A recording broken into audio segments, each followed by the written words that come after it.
আমি আমার সেই আদরের কন্যা সন্তানকে ডাক দিয়া বললাম, আয় আয়। মেয়েটা গর্তের কিনারায় এসে দাঁড়াইতে দেরি, নবীজি আমি ধাক্কা মাইরা গর্তের মধ্যে ফালাইতে আমি দেরি করি নাই। মেয়েটা গর্তের মধ্যে পড়ার পরে বুইজা ফালাইছে, ডাক দিয়া কয়, আব্বু আমি তো বুইজা ফালাইছি, এতক্ষণ আমি বুঝতে পারি নাই। আব্বু আমি বুইজা ফালাইছি, আমার মার কাছে অনেক বিষয় শুনেছি কিন্তু আমি বিশ্বাস করি নাই।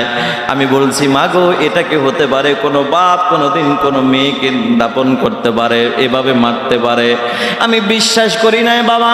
তবে বাবা তোমার কাছে অনুরোধ, আব্বু তুমি আমাকে জানে মাইরো না,